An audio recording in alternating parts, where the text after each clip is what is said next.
Hey everybody, it's Live App Review, and I'm Matt Lockyer from NEAR Protocol. Today I have a really special walkthrough for you. I have been at Ethereum Denver, and I actually gave a talk that was called Where Are My Keys? You can find it really easily by searching for Where Are My Keys? Um, and I'll just bump up the quality here. No audio at the moment, but basically my talk gives you a little bit of background about NEAR, but it starts to go into a demo of an NFT application around the 8-minute mark. What I'd like to do today, though, is give you a much deeper dive into this NFT application. So it's a NFT app with a marketplace with a special onboarding system that allows you to onboard a user who never has any NEAR tokens to begin with. See this little sign in as guest here. And as we go along through this example, I'm going to be making some updates to the code, and I'm going to tell you, why I'm updating the code, and hopefully increase the legibility of this example for other developers. All right, so let's jump in. So it's under near-apps/progressive onboarding, or prog onboarding. It's not a great title, not very compelling. It's kind of hiding there. But this is an example. It's a very cool NFT marketplace kind of thing, but it's an example that's all about this progressive onboarding sort of concept. So this is the repo, and as you can see, the video is a work in progress. This is the video that I'm recording right now, and there are some basic notes here, but you kind of have to know what you're doing to get started. So I'm going to dive deeper into the project and explain the different pieces of it and how they all come together to build this awesome example. And then you're going to know a lot more about it when you go to perhaps maybe base your experiments or hackathon projects on top of this example. This should give you everything you need to know. All right, so enough of an intro. Let's look at the project itself. So let's take a look at the project structure here. Now, obviously we wouldn't have parcel cache or node modules or near dev here or dist when we first download the project. We're really only going to have the folders that you see here. So we'd have contract, server, source for the app, and the test files and the utilities. But we've got some extra files here because I've already ran this example. Let's take a look at the smart contract first so that we understand what is the actual function of this NFT app and how does it work. So here's the NFT contract. So it's just a single contract. It's not that long. It actually ends here, and then there's some unit tests. I don't have a lot of unit tests because when I was running the unit tests, I actually ran into a problem with our sort of mocked blockchain. That's this little test context sort of VM context here. So I ran into trouble with the mocked blockchain. So I actually abandoned the unit tests for Rust, and I focused more on the app tests. And you'll see the app tests. We'll go into those in detail. But let's walk through the contract. So if you're new to Rust, this will be really helpful. So here's where I'm importing all of the packages and stuff. I'm setting a thing here to deny on a warning. So if there is a warning that comes up in the code, sometimes it's not a full-blown error, it's just a warning.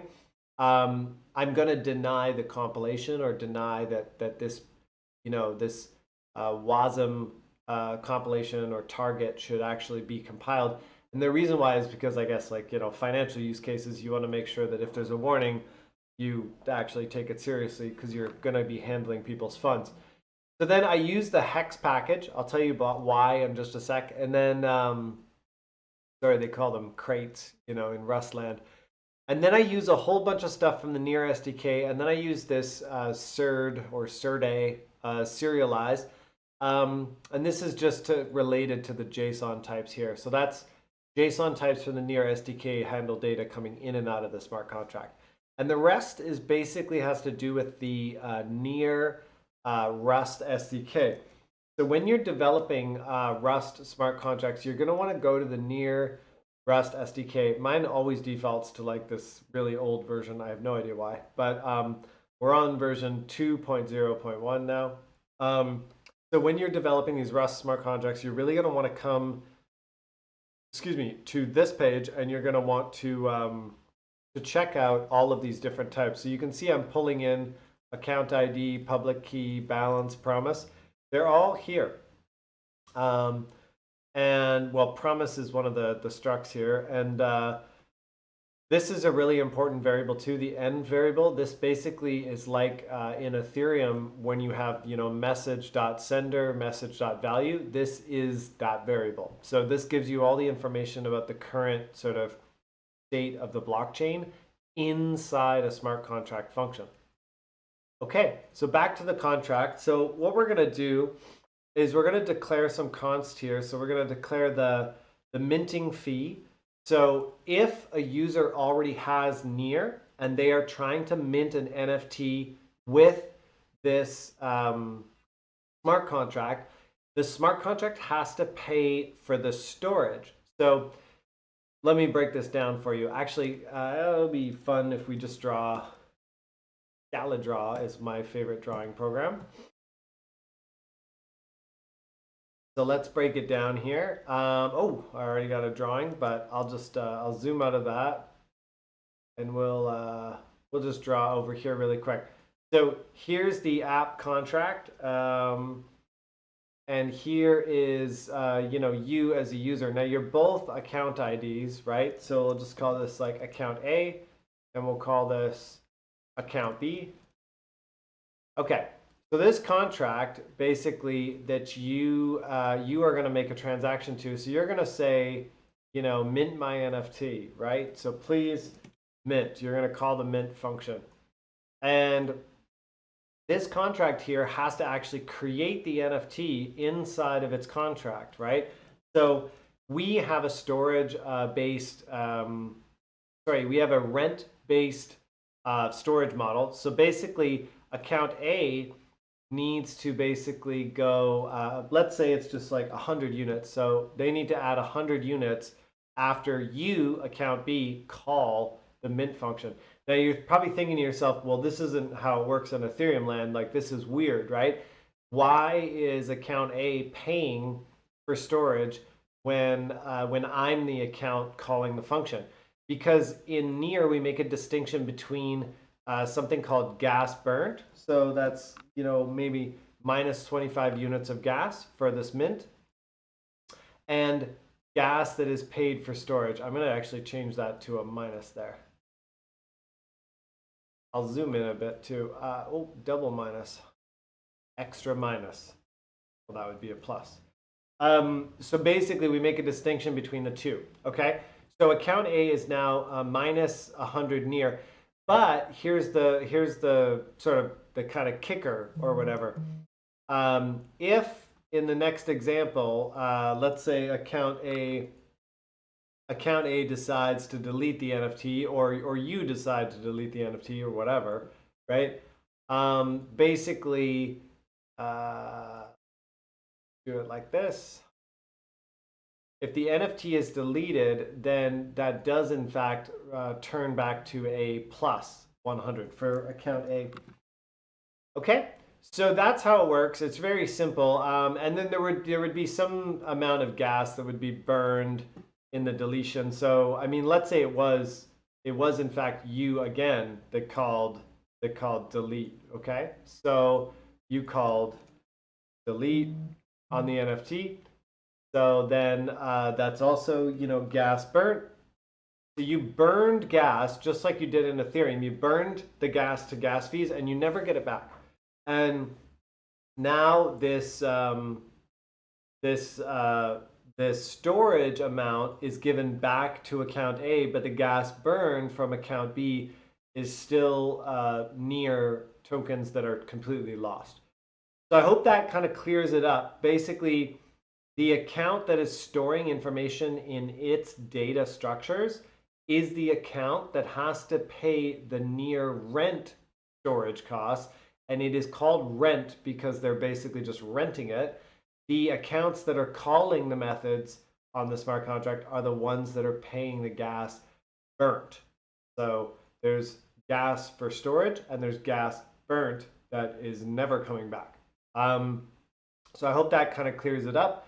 So we're going to explain the intricacies of this. This is an important concept to note in the example. So let's keep moving ahead. So that's why for a full-blown NEAR wallet, I am going to charge 1 NEAR every time a NEAR wallet wants to mint something. And I'm going to store that NEAR in the contract whether or not they delete the NFT or not. In fact, there is no way to delete the NFT, so they're just going to have to pay 1 NEAR. And even though it may not cost 1 NEAR in storage, I'm still going to collect the 1 NEAR. So basically, it's like a business. You know, you're paying me, the smart contract, to mint your NFT. So there's a guest mint limit, and that's set to 3. So in this instance, I am giving every guest that has a public key that is added to my account. So let's go back to that, actually, that drawing. Every guest that has a public key, so let's just say, let's call this pub key 1. Every guest that has a public key here can also mint, and that's given to the user. Now, that sounds a little weird. Like, why would you give a user a public key or a key pair that can mint on my account? Like, why would I do that? Well, because I've got them limited to only 3 free mints. Okay, so once a key pair is created and given to somebody, they can only mint 3 times. Okay, so let's just do a little mint times 3 here. Okay. And they're obviously going to burn gas, but what I do is I also set an allowance on that public key. So I think I set an allowance to 1 NEAR token is the allowance. So that's the max allowance that this pub key can spend in terms of gas burned. Okay, so basically that's it for the pub key, and that's it for the guest free mint limit. And you're going to see some of the intricacies here in just a moment. Type token ID, you know, uint64, pretty self-explanatory. So let's look at the struct for the token data. So we have an owner, which is the account ID. We have the metadata, which is going to be a string. And this is not a perfect contract, so I'm warning you. There is no limit currently on the length of the metadata, and there probably should be. The price, so whether or not this token is for sale, will determine you know, whether the price is 0 or not. So it's 0 or it's null or whatever. So that's token data. So that's our NFT. That's basically an NFT right there in a struct. The smart contract looks like this. So we have non-fungible token basic. Terrible name, but you know, it's very basic and it's not perfect. Okay, so I'm just warning you here. This is not a perfect NFT, but it will let us do what we want to do for the example, which is to demonstrate that a user can come mint 3 NFTs for free, sell them, and get their sale proceeds. So that's the kind of key of the whole example. So here we define a lot of the data structures that we need to keep track of things. Thankfully, it's only using an unordered map. This is exactly like a mapping in Solidity. It's just basically to say it's a key value pair. So we have 1 for pub key minted, so pub key to uint 8, which you can see we're keeping track of the guest mint limits here. So that's pub key minted is going to keep track of those limits. Token to data, so we have an unordered map that maps a token ID to a token data structure. So if you have a token ID, you can, you can look up the associated token data. We have a account to proceeds. This is because we keep the sale proceeds in the contract on behalf of the user until they come to claim the sale proceeds and transfer it to either their account or another account. So we keep the sale proceeds here, mapping the account ID to the balance. And lastly, we have the owner ID of the contract itself. And this token ID variable is going to keep track of which token we're currently, which token ID we're currently going to assign to the next minted token. So that's it for the data that is held in the contract. And here comes the implementation. So when we call new on a Rust smart contract, we have to initialize all of the data structures and just make some warnings about whether they should be initialized and all that. Here we have two very basic NFT methods. We have the transfer method, so we can actually send an NFT to another person. We also have the set price method. So if we're the owner, so it says only owner, only owner. We'll look at that method in a sec. Set price will allow us to set the price, which actually any price that is not zero puts the token for sale. So here we have a payable method where you can purchase and the proceeds of the sale go into escrow for the token owner. So this is kind of complicated, but let's just break it down. So what we do first is we get the token data for the token ID that the person wants to sell. And then what we do is we look at the price and we see if the token price is greater than zero. Otherwise, it would be not for sale. So it has to be greater than zero. Then what we do is we get the deposit. So what is the deposit? Well, remember I told you about this ENV variable in these handy docs here. This has a lot of useful pieces of the transaction. So, and this sort of general environment at the moment of the transaction. One of those is the attached deposit. And that is going to give you a balance, and the balance is just a big number. Okay, so we figured out what that is. And what we did was we just stored that in a variable. And then we compared that, we made sure that the deposit, when we compare it to the price, that they're equal. Otherwise, we would basically just panic.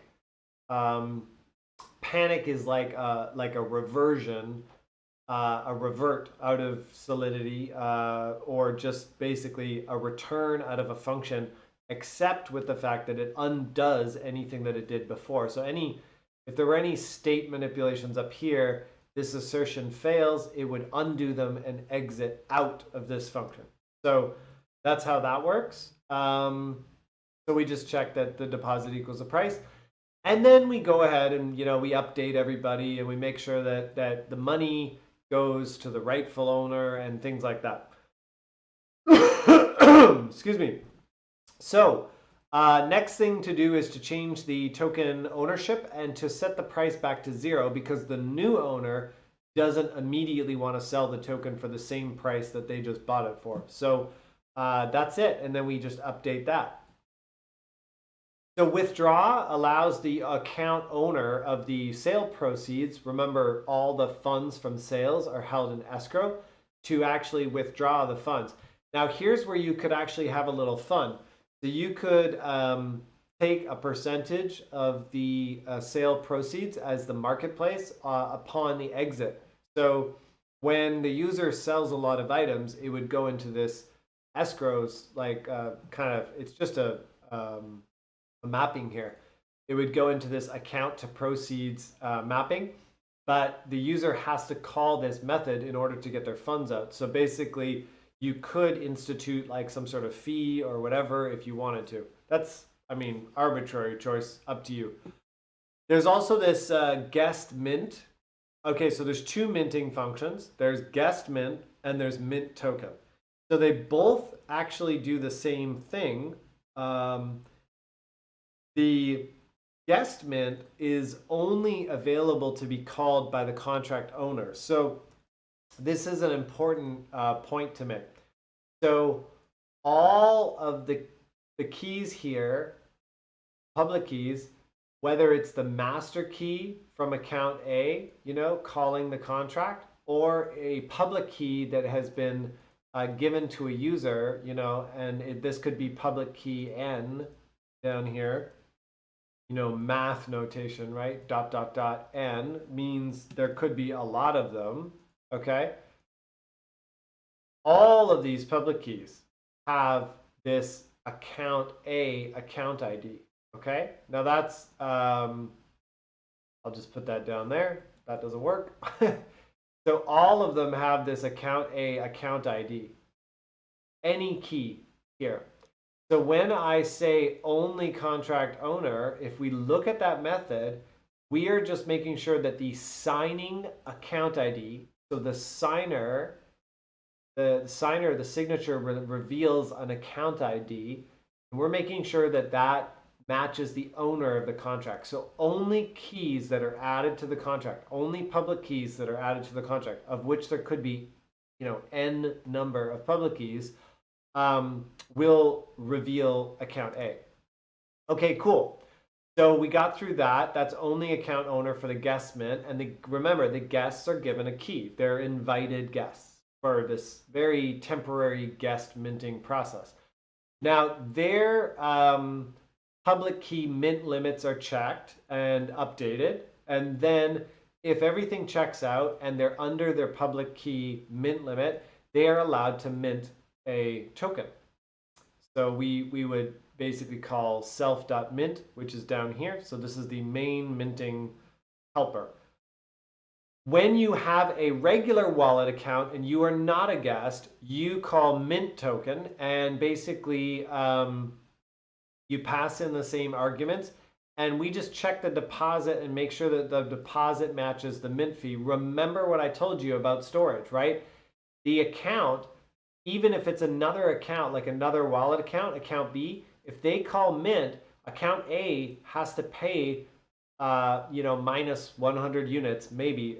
I'm just making that number up. But they have to pay to store the NFT. So that's why we charge a flat minting fee of 1 NEAR token.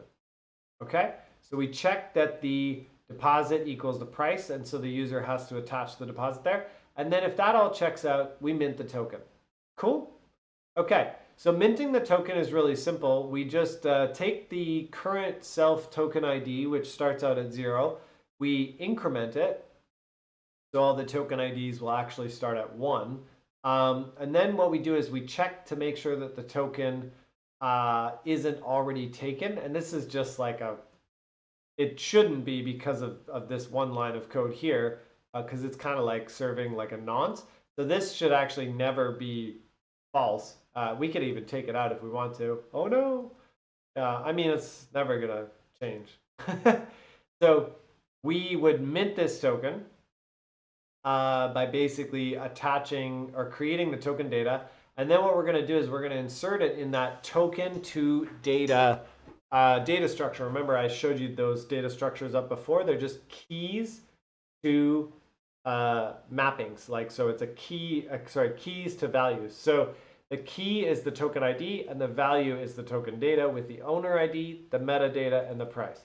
Okay, that's done. And then we're going to return the token data up to this contract. I don't know why. We don't need to do that. So let's take that out too.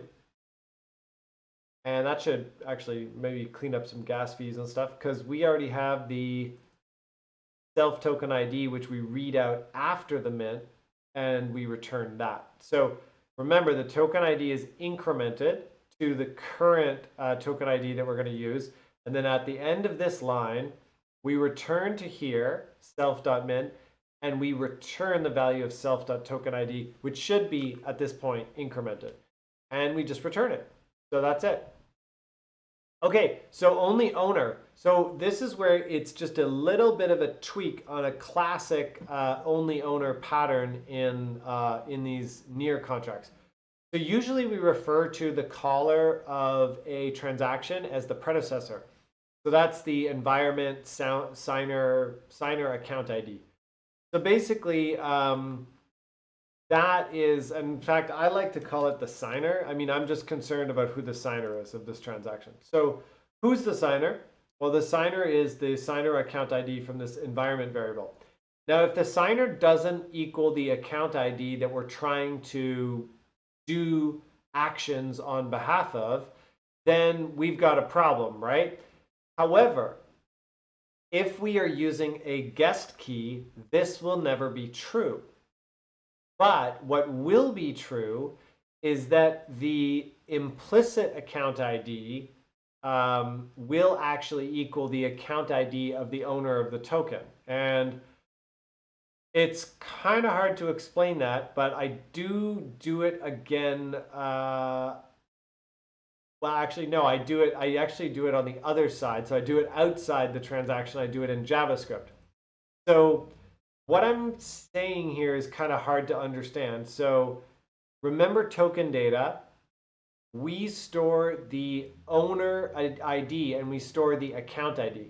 Now, we don't want to store the owner ID, account ID, and the public key that created the token. Because what happens if the owner of this token, who has a full wallet account, what if they decide to delete all of their keys and rotate into a new key? So they create a new key on their account. So I have mat.near. I create a new key and then I delete all my old keys. I can still sign transactions for mat.near. So I'm still the owner of this token, right?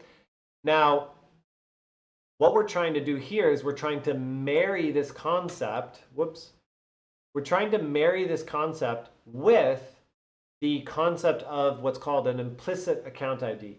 This is an account ID that is generated from a public key.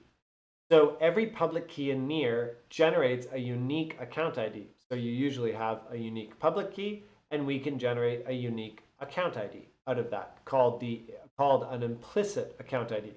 So what we do is we go grab what I call the implicit account ID by hex encoding the public key. And what we do is we chop off the first byte here, which is just a 0. So inside of Rust, the public keys that we see from the signer account EK is actually 33 bytes with like a leading 0. So we chop off the leading 0, we hex encode that, and we call that the implicit account ID.